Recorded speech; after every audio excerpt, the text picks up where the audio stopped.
7 de la mañana con 38 minutos, 7 con 38 minutos, en Punto Noticias, primera emisión. Saludamos ya a nuestro primer invitado, como lo anunciamos, se trata del expresidente de Colombia, el señor Ernesto Samper, exmandatario colombiano y exsecretario general de la UNASUR, que ya se encuentra con nosotros vía telemática. ¿Cómo está, expresidente Samper? Buenos días, bienvenido, gracias por acompañarnos. Como lo escuchamos en la introducción, hace pocos días se realizó la cumbre de la PROSUR, con avances no mayormente difundidos, entre ellos un acuerdo para la distribución de vacunas entre los países de la región al que se comprometió el Ecuador. ¿Qué futuro le ve en cuanto a fortalecer la integración regional a este foro internacional? Buenos días, bienvenido, expresidente. Si puede, por favor, encender su cámara, le agradeceríamos mucho. Buenos días, le saludamos a Alexis Moncayo, quien le habla, Licenia Spinetta. Buenos días, la verdad es que estoy en un sitio al aire libre, entonces no voy a poder pasarles imagen visual, pero de todas maneras, si me están escuchando bien, ¿me están escuchando? Sí, sí, ¿Aló? le escuchamos perfectamente. Bueno, les quería, PROSUR murió aquí en Bogotá esta semana como nació, como un intento fallido de tratar de armar un acuerdo de integración alrededor de unas coincidencias ideológicas. A diferencia de UNASUR, donde participaban 12 países, que en muchos casos eran países de diferente signo ideológico y de diferente origen, en el caso de PROSUR, nació como un club ideológico de países de derecha que no sobrevivió, porque en la medida en que fueron cambiando las motivaciones ideológicas de los distintos gobiernos que han sido elegidos en los últimos años, pues simple y sencillamente el club se fue desfalleciendo, y aquí lo que le dieron en Colombia fue una cristiana sepultura, porque lo disolvieron. Y eso lo que demuestra es que la integración no puede ser un esfuerzo de sumar a fines ideológicos, sino de sumar países y sumar estados alrededor sí de un proyecto político, pero un proyecto para actuar como región y no simplemente como nació PROSUR, que era más pro norte que PROSUR, como una apuesta hegemónica por sintonizar la política exterior de algunos países con la política hegemónica de los Estados Unidos.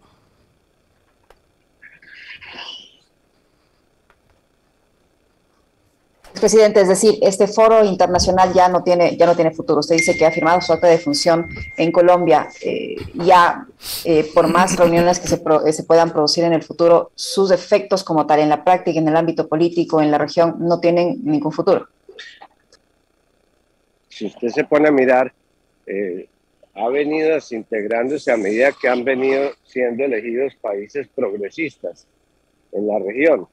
No se les olvide que de hace un año para acá, pues tenemos una presidencia progresista en Perú, tenemos una próxima presidencia progresista en Chile, se regresó a la democracia con una presidencia progresista en Bolivia, tenemos ya las presidencias progresistas de México y de Argentina, y es muy probable que en este mismo año se elijan nuevos presidentes tanto de Brasil como de Colombia, que por lo que señalan las encuestas van a ser presidencias progresistas. ¿Cuál es el camino entonces que debe venir hacia adelante? Aquí tenemos dos claras vías que pueden llegar a lo mismo. La primera es la que ha sido propuesta por el presidente Alberto Fernández y el presidente López Obrador, que es de alguna manera crear una nueva CELAC, una CELAC en la cual estén los 34 países de América Latina, empoderada, con una Secretaría General fuerte, que de alguna manera desarrolle los principios básicos de la integración, que no es hacer acuerdos de libre comercio con los Estados Unidos, sino construir una ciudadanía latinoamericana, desarrollar proyectos de integración de infraestructura, compartir conocimiento, compartir tecnología. Todas esas son aspiraciones propias de una integración bien entendida como el fortalecimiento de un espacio de región. O la otra alternativa, que tampoco se debe descartar, es que con una reactivación de UNASUR, y esto no es esto no es una utopía.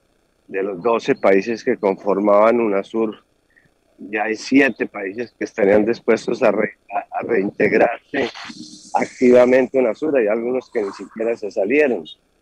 Entre esos países pues está, por supuesto, está Argentina, está Bolivia, está Perú, estaría Chile, estaría Colombia si se confirma esto, está Venezuela, está Surinam, está Guyana. Es decir, en este momento hay una mayoría de países que podrían perfectamente reactivar UNASUR y desarrollar una propuesta que en algún momento la intentamos cuando yo estaba en la Secretaría General, que es hacer una UNASUR ampliada. Es decir, cambiarlos el estatuto constitutivo de UNASUR para que puedan afiliarse a UNASUR otros países latinoamericanos, con lo cual llegaríamos, como ya decía, al mismo sitio, y es a un espacio de integración que nos agrupa a todos los países latinoamericanos y del Caribe, pero sin los Estados Unidos. Sería una especie de OEA sin los Estados Unidos, bien fuera una CELAC fortalecida o una UNASUR ampliada. Expresidente Samper, cambiando de tema, están preparándose las elecciones en Colombia y estas podrían ser las elecciones más difíciles de la historia por la falta de garantías del gobierno, dicen algunos de los políticos colombianos, la persecución de los nuevos procuradores a candidatos no afines al gobierno y también el dinero que se está invirtiendo en la campaña electoral. El pacto histórico responsabilizó al presidente Iván Duque en las últimas horas de la situación de derechos humanos en Colombia y asegura que no hay las suficientes garantías para estas elecciones, para que se respete la voluntad popular. Esa realidad que están denunciando los políticos colombianos es así de drástica, así de extrema. No hay garantías al momento para las elecciones en Colombia, para que se respete lo que el pueblo decide en las urnas. No hay garantías para hacer política de manera libre y espontánea, y temo que tampoco para que la decisión de los electores en las próximas elecciones sea una elección completamente libre. Y hay 2 factores que están incidiendo en esta situación.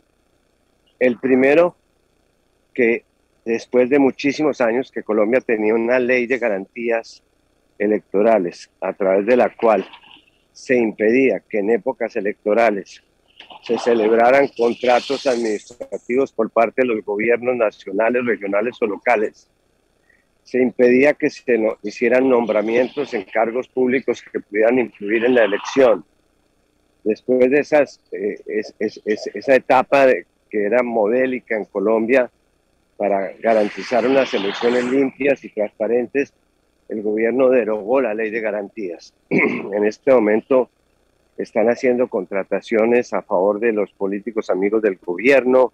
La Procuraduría General de la Nación nombró 1.200 procuradores que yo llamo políticos, porque su función es abrirle procesos especialmente a los funcionarios públicos que no estén con el gobierno, o a los aspirantes al Congreso, que de alguna manera no representen los intereses del gobierno, para inhibirles la posibilidad de ser elegidos. Es decir, aquí realmente yo nunca había contemplado unas elecciones que estuvieran tan comprometidas las garantías formales. Pero además hay otro factor que está influyendo, y es como este gobierno no cumplió los acuerdos de paz de La Habana, como este gobierno dejó que prosperara el conflicto en zonas muy sensibles de Colombia, como el caso de Arauca, en los límites con Venezuela, el caso y el Catatumbo, el caso de Tumaco, en los límites con Ecuador, el caso del Chocó en los límites con Panamá y otras zonas en las cuales se ha reactivado sin lugar a dudas la violencia del conflicto armado. Pues también esa situación de violencia que de alguna manera ha sido estimulada por el gobierno para crear la sensación de que hemos regresado a una guerra y que se necesita un gobierno de mano dura, pues está creando también dificultades para elegir los representantes democráticos, especialmente en zonas en las cuales se está dando la violencia como las que he mencionado. Esta campaña, expresidente Samper, ¿cree usted que está dirigida a oscurecer, a molestar, a entorpecer la candidatura del señor Gustavo Petro, que es claro favorito para las elecciones?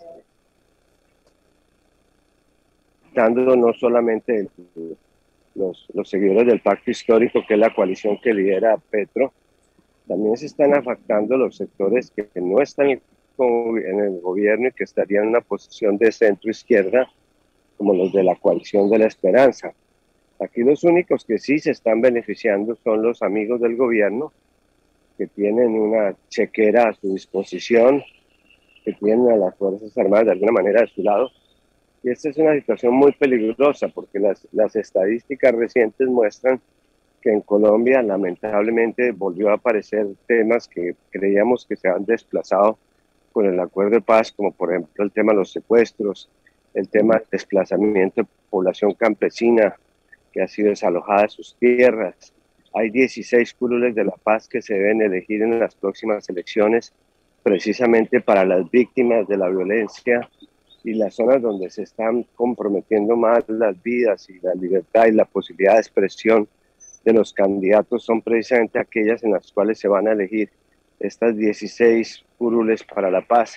En fin, estamos viviendo unos momentos de dificultades, a pesar de los cuales yo creo que finalmente en Colombia se va a imponer una alternativa progresista que está basada en dos hechos fundamentales que los menciono simplemente. Continuar con los acuerdos de paz de La Habana e iniciar o reiniciar las negociaciones de paz con el Ejército de Liberación Nacional que se suspendieron prácticamente desde Quito. Y en segundo lugar, cambiar el modelo. El modelo económico que teníamos hace 3 años no nos sirve ni en Colombia ni en ninguna parte para salir de la pandemia. Si no se hacen ajustes fundamentales en materia de tributación, en materia de creación de valor, pues simple y sencillamente habremos perdido el tiempo de la pandemia para volver a lo mismo.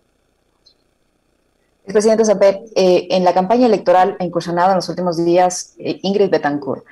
¿Qué tanto puede mover las fichas la presencia de esta candidata? Es un hecho sorprendente porque entró y salió. Ya a estas alturas, ayer, ella salió de la coalición de la esperanza, una persona complicada, con unos antecedentes difíciles. Yo pienso que de alguna manera estaba contaminando la coalición de la esperanza.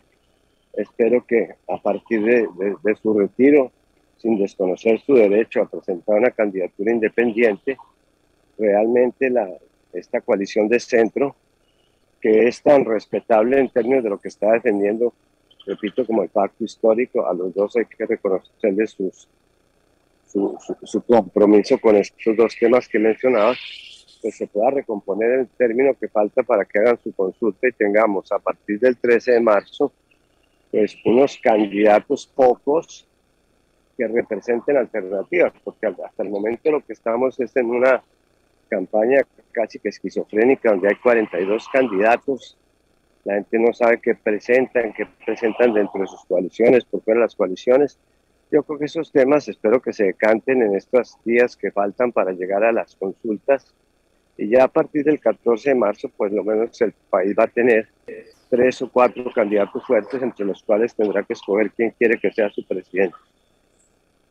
Expresidente Samper, esta situación complicada en el ámbito político de violencia, de violación a los derechos humanos, hay una radiografía social que ha hecho la CEPAL, que es una especie de advertencia para Colombia, porque pese a tener un crecimiento económico interesante luego de la pandemia, es uno de los 3 países de la región que tiene la mayor concentración de la riqueza y pobreza absolutas. Es un crecimiento sin esa repartición de la riqueza, es sumir a un pueblo en la absoluta pobreza, casi en la indigencia, es una desigualdad tremenda. ¿Qué deberían hacer los posibles, los candidatos o quienes aspiran a la presidencia de la República para topar esta realidad económica de Colombia? Que está viendo Colombia, obviamente, en unas circunstancias mucho más agudas que otros países, es un fenómeno que ha sido desde hace muchísimos años la mayor mancha social de la región. Y es que es una región que por preocuparse por el crecimiento se olvidó de la distribución. ¿Qué sacamos con tener cifras de crecimiento del 5, del 6% si las condiciones de desigualdad, el número de pobres absolutos, o como revela ese mismo informe que usted menciona, y que se debe cotejar con el de la FAO sobre seguridad alimentaria, estamos volviendo a una fase en la cual ya lo que hay en la región y en Colombia especialmente es hambre. ¿De qué nos sirve que se recupere la economía si la gente dejó de comer una o dos comidas diarias? Si los campesinos no están produciendo alimentos, si en las mesas escolares no se están sirviendo las raciones nutritivas que requieren los niños y los jóvenes. Entonces yo creo que la próxima crisis global de fuerte impacto regional que vivamos en la región, si no es la del cambio climático, sí va a ser la de la seguridad alimentaria. Y allí tenemos que hacer una reflexión donde si vamos a seguir con el mismo modelo que teníamos antes, o si vamos hacia un modelo que sea más solidario, que haya más compromiso con la inversión social y que estos temas, como el tema de la desigualdad que se plantea, pues sean los temas prioritarios, no simplemente los ajustes para darle gusto al Fondo Monetario Internacional. Expresidente Samper, desde el Ecuador se ha empezado una campaña, o comenzó hace varias semanas una campaña por el tema este del señor Alex Saab, que involucra a la señora Piedad Córdoba. Ella se ha defendido, ella toma a sus abogados, ha dicho que no tiene nada que ver en este tema, pero ¿qué impacto ha tenido esta campaña creada en el Ecuador, o impulsada en el Ecuador desde uno de los legisladores ecuatorianos, en Colombia? ¿Ha tenido impacto? ¿Cómo lo ven los colombianos? Que realmente la gente se ha dado cuenta que aquí lo que hay es un interés torcido de hacerle daño a una persona que en este momento tiene todo el derecho democrático de someterse a un proceso electoral. Hasta el momento que yo conozca, no ha habido una sola prueba que vincula a la senadora Piedad con estos hechos, distinta al hecho un poco repudiable de que el propio presidente de Colombia reciba a una persona para que presente unos cargos, no solamente contra la senadora Piedad Córdoba, sino contra otros colombianos, desde el Palacio de Nariño, basada en un informe que ni siquiera fue aprobado ni conocido por la Asamblea de Ecuador. Esto es simple y sencillamente un entrampamiento que tiene por objetivo, desde el lado de las derechas de los dos países, de hacerle daño a una gente que, como Piedad Córdoba, está identificada con unas ideas progresistas. ¿Usted cree que eso tampoco va a tener futuro en el ámbito judicial en Colombia, en el ámbito político? ¿No le va a afectar a la señora Córdoba? Pues no, yo no estoy en capacidad de evaluarlo, si va a tener, digamos, un impacto judicial, eso ya lo dirán los jueces, los investigadores. Hasta el momento que yo conozca no hay ninguna evidencia judicial que la comprometa seriamente. Y desde el punto político, pues se ve que esto es simplemente una farsa política que se está montando desde Ecuador, como también algunas otras farsas políticas que se montaron desde Colombia para hacerle daño a candidatos ecuatorianos, como fue el caso del candidato Arzú, al cual se le trató de vincular con una inexistente relación con el Ejército de Liberación Nacional. Lamentablemente este tipo de hechos no pueden suceder y constituyen una indebida intervención de las fuerzas políticas y de los estados y los gobiernos en el derecho soberano que tiene cada país de elegir a sus personas, y elegir no es solamente votar por ellas, sino escuchar sus ideas, analizar sus hojas de vida. Es decir, todo este debate se tiene que dar en el marco de una democracia en la cual se puedan defender los supuestos implicados. Presidente Samper, usted normalmente se pronuncia sobre temas de interés internacional, de interés regional, y yo quisiera su criterio respecto al acuerdo que acaba de firmar el presidente de Argentina, Alberto Fernández, con el Fondo Monetario Internacional. El presidente Fernández ha dado ya las explicaciones, ha dicho cuáles son los alcances de este acuerdo, y esto podría tener un costo político para el presidente Fernández. ¿Cuál es su opinión respecto a este acuerdo? Bueno, lo primero es que identificamos, como dicen los buenos médicos, la causa del mal. Y la causa del mal es que el presidente Macri le vendió el alma al diablo, comprometiendo 65.000 millones de dólares de deuda con el Fondo Monetario Internacional, que con unas condiciones absolutamente leoninas, que son las que han llevado hasta la situación actual. Ahora, las salidas, pues son las que han buscado el partido gobierno. Cuando estuve en UNASUR, tuve la oportunidad de solidarizarme con la propuesta del gobierno de Cristina Kirchner de hacer una primera reclamación por el endeudamiento a los llamados fondos buitres, que son esos fondos que están picando por todas partes del mundo, bien a quién le chupan la sangre y a qué país en dificultades se aprovechan de sus crisis. Pero cuando el presidente Fernández llegó ya estaba consumado, ya había unos compromisos internacionales con el fondo que fueron los que le tocó manejar. Ahora uno puede estar de acuerdo o no con que las cláusulas son o demasiado fuertes o no, pero pienso que no se nos debe olvidar en ningún análisis que no fue el presidente Fernández, sino el presidente Macri el que embarcó en esta costosa aventura que le ha costado a la Argentina pues prácticamente sangre, dolor y lágrimas. Para finalizar, expresidente Samper, hay un tema que está conmocionando a Colombia y el mundo deportivo en general, que es la situación del ciclista Egan Bernal. ¿Cómo está él? ¿Qué nos puede contar? ¿Cómo están los colombianos respecto a la situación por la que atraviesa uno de sus mejores representantes en el ámbito deportivo? Mira, fue un hecho muy desafortunado, por supuesto, el accidente de Egan, pero hay algunos indicios que nos permiten ser optimistas. El primero de ellos es que es una persona joven y este tipo de impactos o de confrontaciones violentas en una persona de la edad, de la preparación física de Egan, de su sentido de la disciplina que ha mostrado en todos sus desempeños deportivos, pues son una garantía de que hay un camino de salida.